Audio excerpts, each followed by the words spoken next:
ఆదిలాబాద్ జిల్లా వాయుపేటలో భక్తుడు మహంకాళి ఆలయాన్ని కలపతో నిర్మించారు. 2023లో గ్రామస్తుల సహకారంతో మందిర నిర్మాణాన్ని ప్రారంభించారు.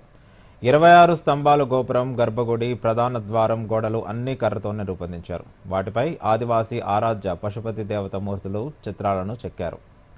స్థానిక వడ్రంగులే అన్నీ తయారు చేశారు. ఇందుకోసం ఒక్క వృక్షాన్ని పడగొట్టలేదని, వర్షాలకు నేలకొన్న వృక్షాలు నిరుపయోగంగా ఉన్న కర్రలతో దీన్ని నిర్మించారు. ఈ అద్భుత కళాఖండం స్థానికులను ఆకట్టుకుంటోంది. దీంతో పెద్ద ఎత్తున జనం ఇలా ఆలయాన్ని సందర్శించేందుకు భారీగా తరలివస్తున్నారు.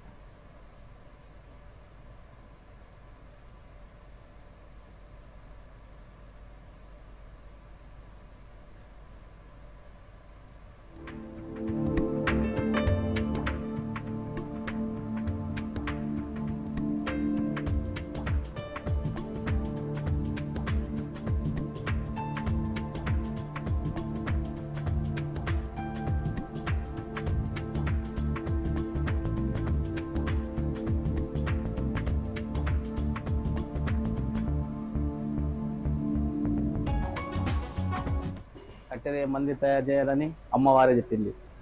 ఆ కర్రలతోని మందిర్ తయారం జరిగింది. పడిపోయిన కట్టెనే తీసుకొచ్చినాం. వేరే చెట్టు అయితే మేము కొట్టలేం, పనికి రాని కట్టెనే తయారు చేయించిన. వడ్రంగి వాళ్ళు అయితే మన వాళ్ళే, లోకల్ వాళ్ళే అందరు తయారు చేసేటోడు. అయితే ప్లానింగ్ ఇచ్చేటోడు మనమే అంతా. అది అమ్మవారే మహిమనే.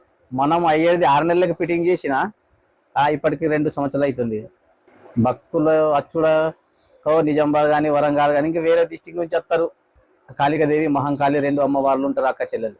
ఇలాంటి మందిరము బండలతోటి కట్టినారు, ఇటుకతోటి కట్టినారు, దేనితోటి ఏదేదో ఏమేమో చేసినారు. కానీ కట్టితోటి కట్టిన మందిరం అయితే మొట్టమొదటి ఆదిలాబాద్ జిల్లాలో ఇది ఒకటే మందిరము.